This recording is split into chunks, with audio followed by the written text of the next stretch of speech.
नमस्ते, हजुरहरूलाई स्वागत छ मेरो युट्युब च्यानल एस्ट्रोलोजी घरमा। आज के विषयमा भन्दाखेरि अब कस्तो हुन्छ भने कतिपय मान्छेहरूको डेट अफ बर्थ हुन्छ, टाइम हुन्छ, उहाँले त मजाले आफ्नो कुण्डली बनाउन सक्नुहुन्छ र प्रेडिक्सनहरू गर्न सक्नुहुन्छ। तर कतिपय मान्छेहरूलाई कस्तो हुन्छ भने थाहा हुँदैन कहिले जन्मेको अथवा कुन समयमा जन्मेको, यस्तो कुरा थाहा हुँदैन। अनि उहाँहरूले चाहिँ अब के गर्ने, आफ्नो चिनै बन्ने भएन, अब कसरी प्रेडिक्ट गर्ने अथवा केही शुभ कार्य गर्दाखेरि कसरी अगाडि बढ्ने, दुःख के रहेछ भने कसरी थाहा पाउने भन्ने कुरामा एकदम यो कुरा झमेला हुन्छ कि उहाँलाई थाहा नभएपछि अब के गर्ने त भन्दाखेरि केही सर्टेन उपायहरू छन् जसले गर्दा हजुरले आफ्नो डेट अफ बर्थ टाइम निकाल्न चाहिँ सक्नुहुन्छ है। जस्तो कस्तो उपायहरू भन्दाखेरि यदि तपाईँलाई डेटसम्म थाहा छ भने अथवा ल थाहा पनि छैन भने कस्तो हुन्छ भने हाम्रो हस्तरेखा हुन्छ नि, हातको रेखा, तपाईँले हातको रेखाबाट पत्ता लगाउन सक्नुहुन्छ। जस्तो कस्तो भने यो हातको रेखामा पनि त ग्रहहरू कहाँ प्लेसमेन्ट भएको भनेर हेर्न मिल्छ कि। जस्तै तपाईँको सर्टेन औँलाहरूले यहाँ सर्टेन औँलाहरू छन् यो र सर्टेन यहाँ यो पहाड बनेको थिचेकोहरूले चाहिँ फल्न गर अथवा कुनै एउटा ग्रह मजबुत छ कि बलियो छ कि छैन, के छ कसो हो भने पत्ता लगाएर अनि यो रेखाहरूले यताउता गरेर टाइम निकाल्ने चाहिँ मिल्छ। तर यो भनेको चाहिँ धेरै लिमिटेड गुरुहरूलाई मात्रै थाहा छ। जस्तो मैले नि एक दुईवटा कता कता सुनेको थिएँ यो कुरा चाहिँ, मैले अझसम्म ट्राई गरेको छैन है, तर यो कुरा छ अरे भन्ने चाहिँ मैले सुनेको छु, नेपालमै सुनेको छु। जस्तै तपाईँ तर धेरै जसो चाहिँ इन्डियामा हुनुहुन्छ यस्तो खालको गुरु है। र अब अर्को सामान्य उपाय भनेको चाहिँ अब कस्तो हुन्छ नि, एउटा नेपालमा योद्धा भन्ने कम्पनी छ, तपाईँले एप स्टोरमा अथवा उता आइफोनकोहरूमा स्टोरहरूमा भेट्न सक्नुहुन्छ। त्यहाँ जस्तो प्ले स्टोरहरूमा यता एन्ड्रोइड छ भने त्यहाँ योद्धा भन्ने एउटा सफ्टवेयर छ। भन्नाले यो सफ्टवेयर चाहिँ कस्तो भने नेपालमै छ कि यो कम्पनी चाहिँ रसियन कम्पनी हो। त्यहाँ चाहिँ तपाईँहरूलाई एउटा के फेसिलिटी छ भने कसैको थाहा हुँदैन नि टाइम, उहाँहरूलाई चाहिँ सर्टेन क्वेसनहरू सोधिन्छ। जस्तो तपाईँको मानव विवाह कहिले भयो है, यो त थाहा हुन्छ नि, विवाह कहिले भयो, अथवा तपाईँले एकदम लाइफमा केही एचिभमेन्ट गरे जस्तो कुरा, एजुकेसनमा राम्रो एचिभमेन्ट अथवा एजुकेसन तपाईँको बिग्रेको, अनि तपाईँको एक्सिडेन्ट होइन, अनि तपाईँको फेसमा कहीँ सिम्बलहरू छ कि। जस्तो अब माङ्गलिक भयो भने प्रायःको फेसहरूमा कतै चोटपटक हुने गर्छ, अथवा तपाईँको कुनै फेसमा बर्थ मार्कहरू भनौँ न, अथवा कोठीहरू कतातिर छ, आँखाको कतै कोठी छ कि, शरीरमा कुनै भागमा कोठी छ कि, र यस्तै यस्तै कुरा सोधिन्छ। र बुवासितको रिलेसन, आमासँग रिलेसन, यो सर्टेन कुराहरू सोधेर त्यो इभेन्टलाई क्यालकुलेट गरेर चाहिँ तपाईँको टाइम फ्रेम सबै मिलाएर उहाँहरूले एउटा लिमिटेड टाइम दिनुहुन्छ कि, जसले गर्दा तपाईँको लग्नहरू चाहिँ पत्ता लगाउन सकिन्छ। हो यसरी चाहिँ पनि गर्न सकिन्छ, गर्न सकिँदैन। यो दुईवटा म्याटर चाहिँ मलाई थाहा छ है, त्यही भएर मैले यहाँ सेयर गर्दै। यदि कसैलाई त्यस्तो छ एकदम आफूलाई थाहा नै भएको छैन, टाइम नै थाहा छैन, ल मैले कसरी पत्ता लगाउने भन्ने, यो दुईवटा मेथडबाट गर्न सक्नुहुन्छ। तर योद्धामा चाहिँ तपाईँले सर्टेन पैसा पेमेन्ट गर्नुपर्छ, डलरमा हुन्छ, सायद नेपालीलाई कन्भर्ट गरेर लिन मिल्छ कि के गर्छ त्यो चाहिँ मलाई थाहा छैन। तर तपाईँले पेमेन्ट गर्न चाहिँ मिल्छ। यो कम्पनी नेपालमै छ है, तर सबै काम चाहिँ अनलाइन हुन्छ है यो बारेमा चाहिँ। अनि तपाईँको त्यो मैले जुन हस्तरेखाबाट भने नि, उहाँहरू चाहिँ प्रायः जसो गुरुहरू इन्डियामै हुनुहुन्छ, त्यही भएर खोज्न चाहिँ सायद गाह्रै होला। अब यस्तै खालको कोही यही फिल्डतिर लागेको हुनुहुन्छ भने उहाँलाई सोद्धा चाहिँ हुन्छ।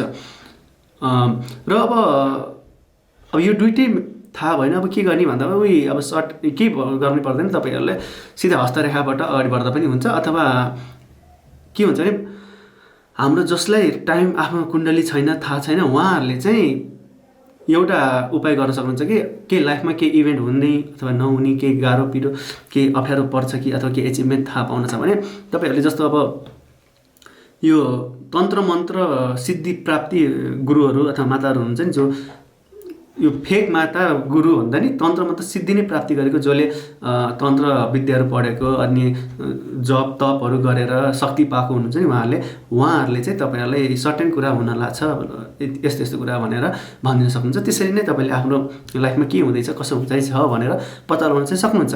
न त तपाईँले अब मलाई आफ्नो कुण्डली नै बनाउनु छ भन्नुहुन्छ भने चाहिँ त्यही दुईवटा उपाय चाहिँ कि योद्धा कि त त्यही हस्तरेखाबाट उता गुरुहरूलाई कन्ट्याक्ट गरेर टाइम पत्ता लगाउन सक्नुहुन्छ। न त तपाईँले सामान्य अब कस्तो हुन्छ भने सामान्य दिउँसो रातिको मात्रै पनि थाहा पाउनु भयो भने पनि धेरै सजिलो हुन्छ। जस्तो मैले योभन्दा अगाडि चिना बिग्रेको छ कि छैन भनेर पत्ता लगाउने भनेर एउटा भिडियो बनाएको थिएँ।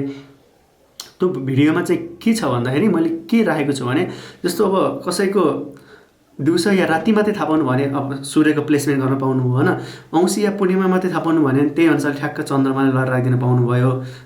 यो चाहिँ कुण्डली सिकेको मान्छेलाई चाहिँ सजिलो हुन्छ है। जस्तो अब मेरो पुरानो भिडियोहरू हेर्दै आउनुभयो भने त्यहाँलाई चाहिँ ठ्याक्क राख्न चाहिँ सजिलो हुन्छ।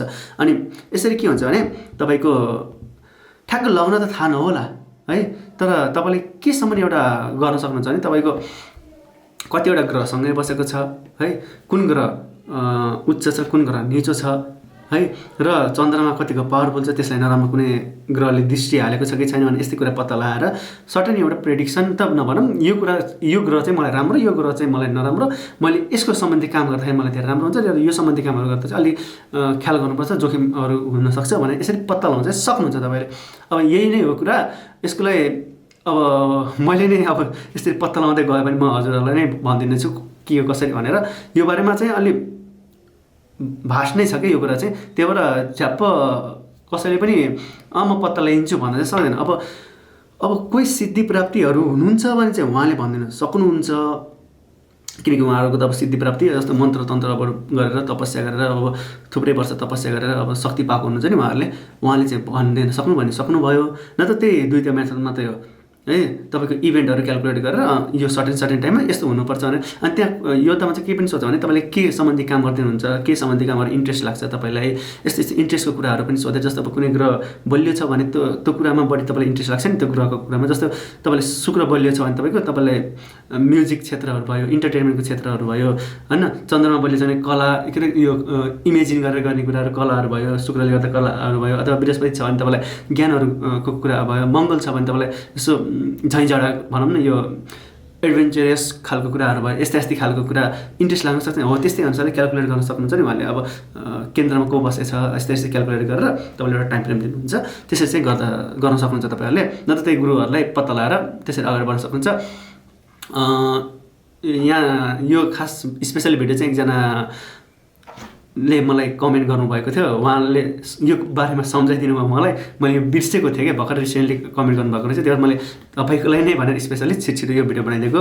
र ठिक छ, यस्तै कुरा मलाई कमेन्टमा हालिदिनु भने मैले त्यो बारेमा खोज्छु, नखोज्ने होइन, तर कस्तो हुन्छ नि सबै कुरा मैले कमेन्टमै रिप्लाई दिन्छु नै भन्ने हुँदैन कि। कति कुरा चाहिँ कस्तो हुन्छ नि छुट्टै एउटा भिडियो नै बनाउनु पर्छ जस्तो हुन्छ। अब यो कुरा चाहिँ मैले त्यही कमेन्टमा तपाईँले लेखिदिएको भए डिटेली बुझाउन नसक्ने अवस्था हुनसक्छ, त्यही भएर मैले छुट्टै भिडियो। अब जस्तो एउटा आएको छ किताब कहाँ किन्ने के किन्ने भनेर एउटा कमेन्ट आएको छ, उहाँकोलाई पनि अब सायद नेक्स्ट या योभन्दा अर्को भिडियोमा चाहिँ म उहाँलाई राख्छु, किनकि किताबको बारेमा केही कुरा भन्नुपर्छ डिटेलिङ नै। त्यही भएर यो कुरा है, अरू सबै ठिकै छ। ल बिदा पाउँछु आज चाहिँ, हस् त, धन्यवाद। एकदम खुसी लाग्छ यसरी सोध्नुभयो भने, र हजुरहरूले एकदम माया गर्दै आउनुभएको छ, मलाई पनि एकदम खुसी लागेको छ। कोहीले यही कुराले खुल्दुली बनाएको छ भने चाहिँ भिडियो सेयर गरिदिनु होला है उहाँहरूलाई। ल नयाँ हुन्छ सब्सक्राइब गर्न। आजको यति नै, हस् त, बिदा माग्छु।